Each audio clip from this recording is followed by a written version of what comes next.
نحمده ونصلي على رسوله الكريم أما بعد فأعوذ بالله من الشيطان الرجيم بسم الله الرحمن الرحيم رب اشرح لي صدري ويسر لي أمري واحلل عقدة من لساني يفقهوا قولي۔ سورة الطلاق مدنی صورت ہے، مفصلات میں سے ہے۔ آیات کی تعداد 12 ہے، 2 رکوع ہیں، 249 کلمات ہیں، 1060 حروف ہیں۔ ترتیب کے اعتبار سے نمبر 65 ہے، 65۔ نزول کے اعتبار سے سورۃ الطلاق سورۃ الانسان کے بعد نازل ہوئی، جس کو سورۃ الدہر بھی کہا جاتا ہے۔ سورۃ یا ایھا النبی سے شروع ہوئی۔ اس سورت کا ایک اور نام بھی ہے النساء القصرہ، قصیر سے۔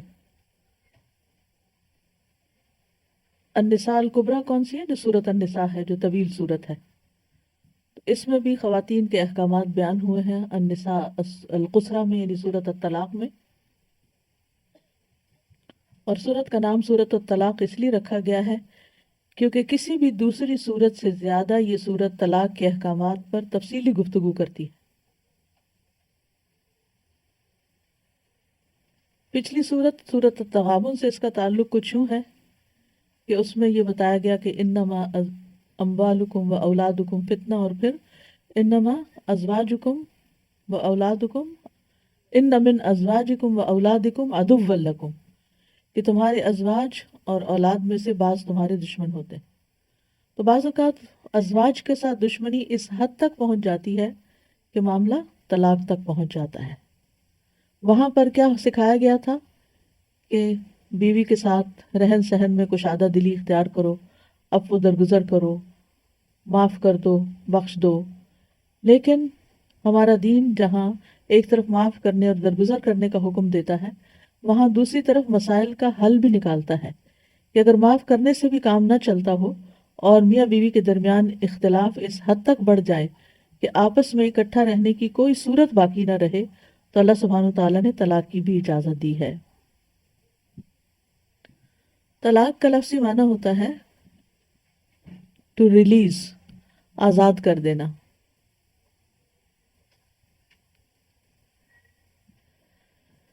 عبداللہ بن مسعود کہتے ہیں کہ سورت کے مضمون کی اندرونی شہادت بھی یہ ظاہر کرتی ہے کہ اس کا نزول لازماً سورت بقرہ کی ان آیات کے بعد ہوا ہے جن میں طلاق کے احکام پہلی مرتبہ دیے گئے تھے، یعنی یہ سورت البقرہ کے بعد کے احکامات، یعنی سورت البقرہ کے احکامات کے بعد نازل ہوئے ہیں۔ روایات سے یہ پتہ چلتا ہے کہ جب لوگ سورت بقرہ کے احکام کو سمجھنے میں غلطیاں کرنے لگے اور عملاً بھی ان سے غلطیوں کا صدور ہونے لگا، تو اللہ تعالیٰ نے ان کی اصلاح کے لیے یہ ہدایات نازل کی۔ تو اسلام میں نکاح کی اصل نباہ ہے، آپس میں نبھانا، لیکن استثنائی طور پر طلاق کی بھی اجازت ہے کہ اگر آپس کے تعلق یا رشتے میں نقصان زیادہ ہو اور فائدہ کم، اور اس نقصان کا ازالہ طلاق کے بغیر نہ ہو، تو پھر طلاق دینا جائز ہے۔ لیکن اس کا طریقہ کار مقرر کیا گیا ہے۔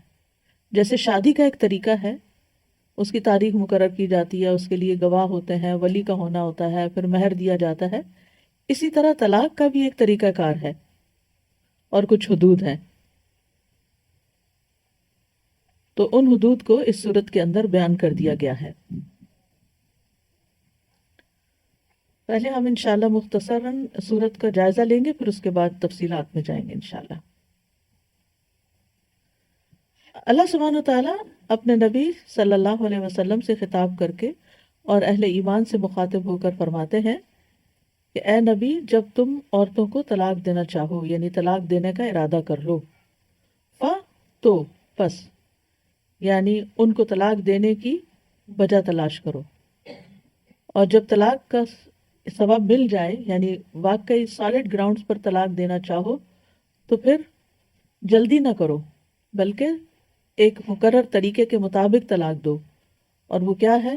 طلقوہن لعدتہن، انہیں ان کی عدت کے آغاز کے وقت میں طلاق دو، یعنی ان کو ان کی عدت کے لیے طلاق دو، اور اس کا طریقہ کار واضح کر دیا گیا کہ شوہر اپنی بیوی کو پاکیزگی کی حالت میں، طہر کی حالت میں اس سے جماع کیے بغیر اس کو طلاق دے، جہاں سے وہ عدت شمار کر سکے۔ وہ احصل عدہ، اور عدت کو گنو، یعنی حیض کے ذریعے سے شمار کرو۔ اگر بیوی کو حیض آتا ہے تو عدت کو حیض سے کاؤنٹ کرنا ہے، اور اگر حیض نہیں آتا، جیسے حاملہ ہے یا چھوٹی عورت لڑکی ہے یا پھر سن یاس میں ہے، تو پھر عدت مہینوں کے ساتھ شمار کی جائے گی، لیکن عدت کو شمار کرنا ضروری ہے۔ اور پھر واتقوا اللہ ربکم، اللہ سے ڈرو جو تمہارا رب ہے، یعنی طلاق دینے کے معاملات میں اللہ کا ڈر ضروری ہے۔ جس طرح خطبہ نکاح میں ہم دیکھتے ہیں کہ بار بار تقوی کا حکم دیا گیا ہے، اسی طرح سورۃ الطلاق میں بھی کئی بار تقوی کا ذکر آتا ہے، اور تقوی سارے معاملات کی اصلاح کر دیتا ہے۔ لا تخرجوہن من بیوتہن، عدت کی مدت کے دوران ان کو ان کے گھروں سے نہ نکالو، بلکہ متعلقہ اسی گھر میں رہے جس گھر میں شوہر نے اس کو طلاق دی ہے۔ ولا یخرجن، عورتیں خود بھی نہ نکلیں، یعنی متعلقہ بیوی کے لیے گھر سے نکلنا جائز نہیں، اور عدت کو شوہر کے گھر میں ہی پورا کرنا چاہیے۔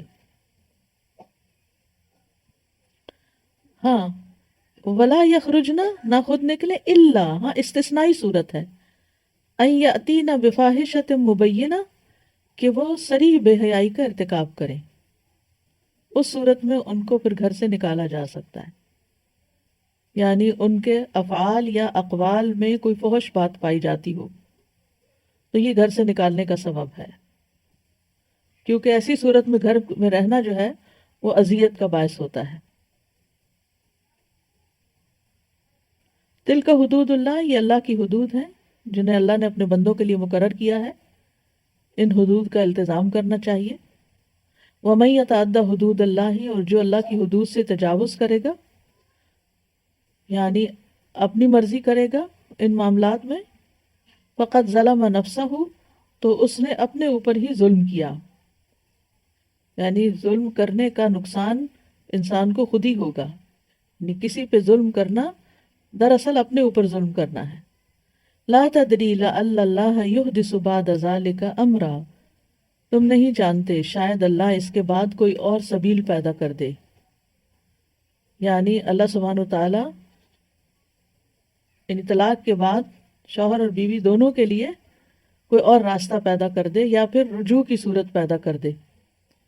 فَإِذَا بَلَغْنَ أَجَلَهُنَّ، پھر جب وہ اپنی عدت کو پہنچ جائیں، فَأَمْسِكُوهُنَّ بِمَعْرُوف، تو ان کو معروف طریقے سے روکو، یعنی تکلیف دینے کے لیے، نقصان پہنچانے کے لیے نہیں، بلکہ اچھے طریقے سے بسانے کے لیے۔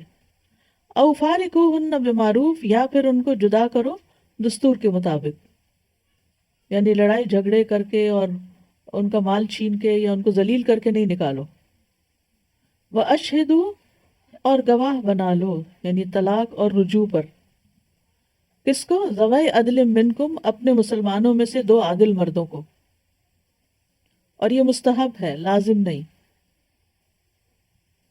وَأَقِیمُوا، اور اے گواہو ٹھیک ٹھیک ادا کرو، الشہادت، گواہی کو، للہ، اللہ کے لیے، یعنی کسی کمی بیشی کے بغیر گواہی اسی طرح ادا کرو جس طرح وہ حقیقت میں ہے۔ کسی کی محبت اور کسی کی عداوت انسان کو گواہی میں غلط بیانی کرنے پر آمادہ نہ کرے۔ ذالکم، یہ یعنی جو تمہارے سامنے احکام اور حدود بیان کیے جا رہے ہیں، یوعظ بہ من کان یؤمن باللہ والیوم الآخر، ان باتوں سے اس شخص کو نصیحت کی جاتی ہے جو اللہ اور آخرت پر ایمان رکھتا ہے۔ تو جو شخص اللہ اور یوم آخرت پر ایمان رکھتا ہے اس کے معاملات درست ہو جاتے ہیں، کیونکہ طلاق کا معاملہ ایسا ہے کہ جس میں انسان کو بہت سا یعنی ایک ٹراما ہے اور ایک زندگی کا مشکل ترین مرحلہ ہے، لیکن وَمَن يَتَّقِ اللَّهَ يَجْعَل لَّهُ مَخْرَجًا، جو اللہ کا تقوی اختیار کرے گا اللہ سبحانہ وتعالیٰ اس کے لیے کوئی نہ کوئی نکلنے کی مشکل سے، غم سے، دکھ سے، پریشانی سے، اس تکلیف سے نکلنے کی صورت پیدا کر دے گا۔ وَيَرْزُقُهُ مِنْ حَيْثُ لَا يَحْتَسِبُ، اور اس کو وہاں سے رزق عطا کرے گا جہاں سے اس کا وہم و گمان بھی نہ ہوگا۔ وَمَن يَتَوَکَّلْ عَلَى اللَّهِ فَهُوَ حَسْبُهُ، تو جو اللہ تعالیٰ پر توکل کرتا ہے، یعنی کسی چیز کے حصول میں جو اس کے لیے فائدہ مند ہے یا کسی چیز کو دور کرنے میں جو اس کے لیے نقصان دہ ہے، اللہ پر اعتماد کرتا ہے تو اللہ تعالیٰ اس میں اس کے لیے آسانی پیدا کر دے گا، اللہ اس کے لیے کافی ہو جاتا ہے، کیونکہ اللہ تعالیٰ غالب ہے، رحیم ہے، غنی ہے، قوی ہے، وہ بندے کے لیے سب کچھ کر سکتا ہے۔ ان اللہ بالغ امرہ، بے شک اللہ اپنا کام پورا کر کے رہتا ہے، یعنی اس کی قضاء و قدر نافذ ہو کر رہتی ہے، اس کے ارادوں کو کوئی روکنے والا نہیں۔ قد جعل اللہ لکل شیء قدرا، اس نے ہر کام کے لیے، ہر چیز کے لیے ایک وقت اور مقدار مقرر کر رکھی ہے، یعنی ہر چیز کا ایک اندازہ مقرر کر رکھا ہے کہ کب تنگی ہوگی، کب تک آسانی ہوگی، یہ سب اس کو معلوم ہے۔ واللائی یئسن من المحید من نسائکم، اور وہ عورتیں جو حیض سے مایوس ہو چکی ہوں، یعنی جنہیں پہلے حیض آتا تھا پھر بڑھاپے کی وجہ سے یا کسی بیماری کی وجہ سے حیض بند ہو گیا اور اب دوبارہ کبھی بھی آنے کی امید نہیں رہی، جیسے ہسٹیکٹری میں وغیرہ میں چاہے ینگ ہی ہو عورت پھر حیض ختم ہو جاتا ہے۔ تو ان ارتبتم، اگر تمہیں شک ہو،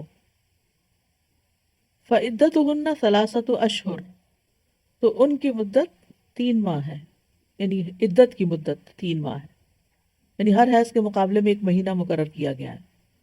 واللائی لم یحضن، اور وہ چھوٹی لڑکیاں جن کو ابھی حیض آیا ہی نہیں یا بالغ بھی ہوں لیکن ان کو حیض نہیں آیا ابھی تک، تو وہ بھی انہی عورتوں کی طرح ہیں جو حیض سے مایوس ہو چکی ہیں، تو ان کی عدت بھی ویسی ہی ہوگی، یعنی 3 ماہ۔ تو 2 طرح کی عورتیں ہوئی، ایک وہ جن کو حیض آتا ہے اور ایک وہ جن کو حیض نہیں آتا، لیکن ان دونوں کی عدت جو ہے وہ یعنی جن کو حیض نہیں آتا 3 ماہ ہوگی، الا یہ کہ وہ حامل ہو، حمل کی وجہ سے اگر حیض نہیں آتا تو اس کا حکم آگے بتا دیا گیا۔ وَأُولَاتُ الْأَحْمَالِ، اور حمل والیاں یعنی پریگننٹ عورتیں، اجلہن، ان کی مدت کیا ہے، یعنی ان کی عدت، مدت سے مراد یا عدت، ان یضعن حملہن، کہ وہ اپنا حمل وضع کر دیں، یعنی بچہ پیدا کر دیں، ایک بچہ یا زیادہ بچے ہیں پیٹ میں ان کو جنم دے دیں۔ اس صورت میں مہینوں کا اعتبار نہیں ہوگا، وہ 1 گھنٹے بعد بھی ہو سکتی ہے فارغ، اور 9 مہینے بھی لگ سکتے ہیں اس کو۔ وَمَن يَتَّقِ اللَّهَ يَجْعَل لَّهُ مِنْ أَمْرِهِ يُسْرًا، اور جو تقوی اختیار کرتا ہے اللہ تعالیٰ اس کے لیے سارے امور کو آسان کر دیتا ہے، مشکلات کو بھی حل کر دیتا ہے اس کے۔ ذالک، یہ حکم اللہ، ذالک امر اللہ انزلہ الیکم، یہ اللہ کا حکم ہے جس نے تمہاری طرف نازل کیا ہے۔ کس لیے نازل کیا ہے؟ تاکہ تم اس حکم پر چلو، اس کو اپنا رہنما بناؤ، اس کو امپورٹنس دو۔ وَمَن يَتَّقِ اللَّهَ يَجْعَل لَّهُ مِنْ أَمْرِهِ يُسْرًا، اور جو اللہ سے ڈرے گا اللہ تعالیٰ اس کے معاملے میں آسانی پیدا کر دے گا۔ ذالک امر اللہ انزلہ الیکم، یہ اللہ کا حکم ہے جس نے تمہاری طرف نازل کیا ہے۔ وَمَن يَتَّقِ اللَّهَ يُكَفِّرْ عَنْهُ سَيِّئَاتِهِ وَيُعْظِمْ لَهُ أَجْرًا، اور جو اللہ سے ڈرے گا اللہ اس سے اس کے گناہ دور کر دے گا اور اسے عظیم اجر عطا کر دے گا۔ پھر حکم دیا اسکنوہن من حیث سکنتم، ان کو وہاں پر ہی بساؤ، وہیں رکھو جہاں تم خود رہتے ہو۔ یہ کس کے لیے ہے؟ متعلقہ رجعیہ کے لیے، جس کو طلاق ہوئی اور وہ رجوع عدت گزار رہی ہے، کیونکہ شوہر پر ابھی تک ان کا سکنا اور نفقہ ہے۔ سکنا کہتے ہیں رہائش کو، اور نفقہ کہتے ہیں کھانا پینا، ضروریات زندگی مہیا کرنا۔ من حیث سکنتم، جہاں تم خود رہتے ہو، من وجدکم، اپنی طاقت کے مطابق، اپنی وسعت کے مطابق، یعنی جو تمہارے پاس ہے اس کے مطابق۔ ولا تضاروہن لتضیقوا علیہن، اور اس دوران یعنی جب تم نے ان کو اپنے گھر میں رکھا ہوا ہی ہے تو ان کو ستاؤ نہیں، ٹھیک ہے، نہ اپنے قول سے نہ اپنے فعل سے، یعنی اس طرح نہ ستاؤ کہ وہ عدت پوری ہونے سے پہلے تنگ آ کے گھروں سے نکل جائیں، یعنی برائے نام رکھا ہوا بھی ہے اور تنگ کر کے ان کو نکالنے کے بھی طریقے سوچ رہے ہو، تو اس صورت میں پھر شوہر گھر سے نکالنے والے میں شمار ہوگا جس اور اللہ کی نافرمانی ہوگی، کیونکہ پیچھے اللہ تعالیٰ نے حکم دیا کہ ان کو لا تخرجوہن من بیوتہن. تو اس آیت میں اللہ تعالیٰ نے مطلقات کو گھروں سے نکالنے سے روکا ہے اور مطلقات کو بھی گھر سے نکلنے سے منع کیا ہے. وَإِن كُنَّ أُولَاتِ حَمْلٍ، اور اگر وہ حاملہ عورتیں صاحب حمل ہوں، حمل والیاں ہوں، تو پھر کیا کرو؟ فَأَنفِقُوا عَلَيْهِنَّ، ان پر خرچ کرو، نان نفقہ دو ان کو. کب تک؟ حَتَّى يَضَعْنَ حَمْلَهُنَّ، جب تک کہ وہ اپنا حمل وضع نہ کر دیں. فَإِنْ أَرْضَعْنَ لَكُمْ، پھر اگر وہ دودھ پلائیں تمہارے لیے، فَآتُوهُنَّ أُجُورَهُنَّ، تو ان کی اجرت ان کو ادا کرو. ٹھیک ہے؟ تو بچہ جب تک پیدا نہ ہو، چاہے 6 مہینے لگے، 8 مہینے لگے، تو عورت کی عدت تو ختم ہی نہیں ہوگی، اور وہ سب عدت کے دوران ہی پھر اس کے اوپر شوہر کو اس کے علاج، معالجے، بچے کی پیدائش کا خرچہ، یہ سب کچھ شوہر ہی کو اٹھانا ہوگا. پھر اگر بچہ پیدا ہو گیا تو عدت تو ختم ہوگی، لیکن اب بچے کو دودھ پلانا ہے، تو ایسی صورت میں پھر عورت کو اجرت دی جائے گی اس دودھ پلانے کی. یعنی وہ نفقہ نہیں، کیونکہ نفقہ تو اب ختم ہو گیا، نفقہ تو عدت سے پہلے تک ہوتا ہے، عدت ختم ہونے تک ہوتا ہے. اور اب کیا ہے؟ اب اس کی اجرت طے کی جائے گی. اور یہ کس طرح طے کی جائے گی؟ وَاعْتَمِرُوا بَيْنَكُمْ بِمَعْرُوف، یعنی میاں بیوی ایک دوسرے کو معروف کا حکم دیں، آپس میں میوچل انڈرسٹینڈنگ کے ساتھ یہ چیزیں طے کریں، اور ایک دوسرے کو نیکی اور تقوی کا حکم دیں، نہ کہ ایک دوسرے کو ستانے کی باتیں کریں. اجرت کے معاملات میں آپس میں مشورہ کر لیں. اس کا مطلب کیا ہے کہ یعنی اس کے بعد بھی، طلاق کے بعد بھی آپس میں ایک اسلامی بھائی چارہ اور ایک انسانی تعلق باقی رہ سکتا ہے. بعض اوقات بچے ہوتے ہیں، ان کے معاملات طے کرنے پڑتے ہیں، تو ہمارے ماحول میں تو پھر بالکل ہی ایک قسم کی ایسی خلیج حال کر دی جاتی ہے کہ وہ ایک دوسرے کے لیے حرام ہو جاتے ہیں، دشمن ہو جاتے ہیں، اور بچے بیچارے پس جاتے ہیں.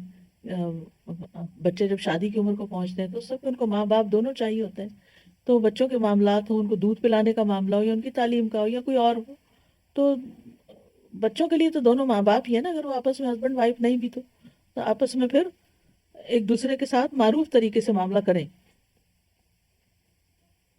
وَإِن تَعَاسَرْتُمْ فَسَتُرْضِعُ لَهُ أُخْرَىٰ، اور اگر تم باہم نا اتفاقی کرو، ضد کرو، تنگ کرو ایک دوسرے کو، تو پھر کوئی اور عورت اس کو دودھ پلا دے گی، ڈبے کا دودھ نہیں. لِيُنْفِقْ ذُو سَعَةٍ مِّن سَعَتِهِ، اور پھر اس صورت میں بھی کیا ہے؟ وسعت والے کو اپنے وسعت کے مطابق خرچ کرنا چاہیے. یعنی دولت مند دولت جیسی دولت ہے اس کے مطابق خرچ کرے. وہ اس طرح بخل نہ کرے جیسے فقراء کو کوئی چیز دیتے ہیں، فقیر کو کچھ دیتے ہیں تو وہ اپنی بیوی کو دے رہا ہے، ایکس وائف کو دے رہا ہے. ومن قدر علیہ رزقہ، جس کا رزق نپا تلا ہے، تنگ دستی کا شکار ہے، فلینفق مما آتاہ اللہ، تو وہ اسی میں سے خرچ کرے جو اللہ نے اس کو دیا ہے، اس سے زیادہ کی اس کو تکلیف نہیں دی جائے گی. لا یکلف اللہ نفسا الا ما آتاہا، اللہ کسی پر اتنی ذمہ داری ڈالتا ہے جتنا اس نے اس کو دیا ہے. سیجعل اللہ بعد عسر یسرا، اور یہ تنگ دست لوگوں کے لیے بشارت ہے کہ ان قریب اللہ تعالیٰ ان کی سختی اور تنگی کو دور کر کے ان کے لیے آسانی پیدا کر دے گا. عسر کے بعد یسر بھی آئے گا، جیسے قرآن مجید میں آتا فَإِنَّ مَعَ الْعُسْرِ يُسْرًا إِنَّ مَعَ الْعُسْرِ يُسْرًا. وَكَأَيٍّ مِّن قَرْيَةٍ أَتَتْ عَنْ أَمْرِ رَبِّهَا وَرُسُلِهِ، اور کتنی ہی بستیاں ہیں کہ انہوں نے اپنے رب کے حکم سے سرکشی کی اور رسولوں کے، تو پھر کیا ہوا؟ ہم نے ان کا سخت حساب لیا. یعنی جن لوگوں نے اللہ اور اس کے رسول کی بات نہیں مانی، اللہ نے پھر ان کے ساتھ بڑی سختی کا معاملہ کیا دنیا میں ہی.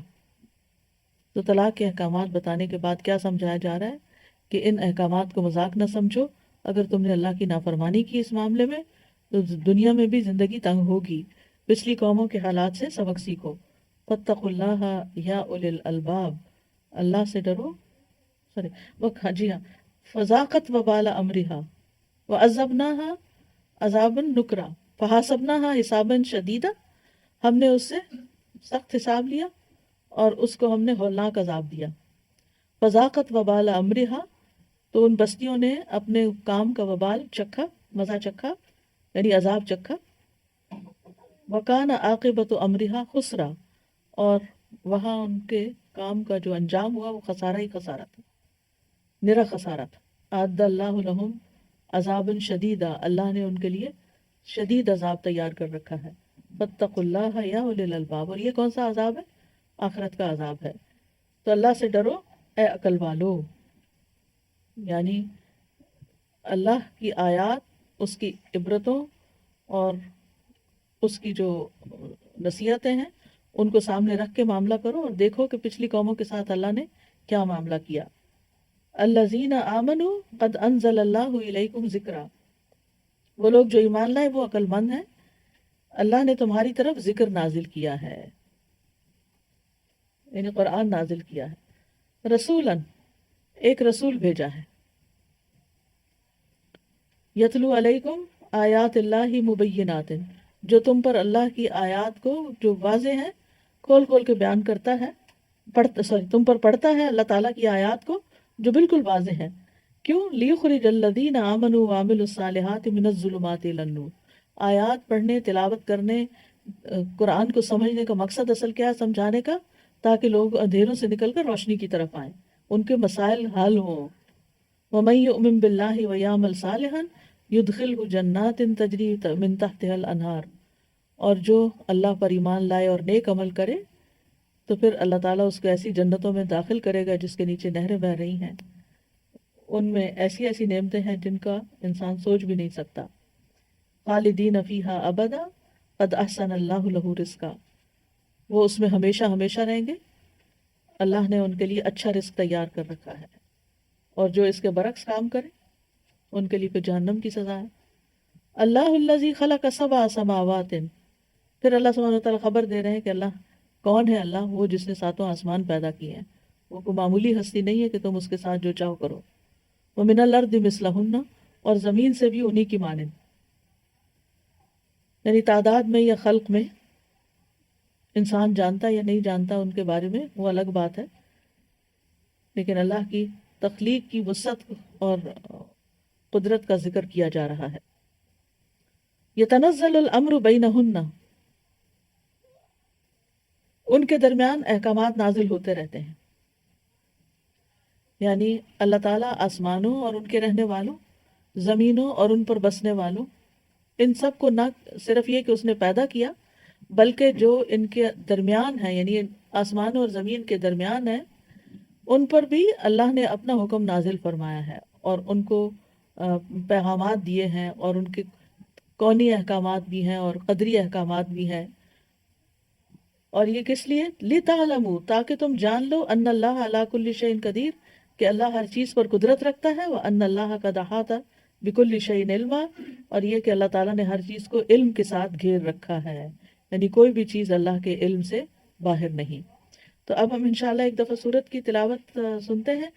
میں چاہتی ہوں کہ ڈیٹیل میں جانے سے پہلے آپ ایک دفعہ اپنے ذہن میں اپنے آپ سے سوال کریں کہ کون سی بات یہاں سے آپ کو سمجھ نہیں آئی، تاکہ پھر جس وقت تفصیل معلوم ہو آپ کو تو آپ کو پورا جواب اس چیز کا آ جائے جو آپ کے ذہن میں اشکال پیدا کرتا ہے. تو جی مائنڈ بھائی بھی صاحب نے ساتھ نکالیے اور تلاوت بھی لگائیے. جب تک تلاوت لگتی ہے اگر آپ کوئی کچھ بات کہنا چاہیں جی سوال کریے.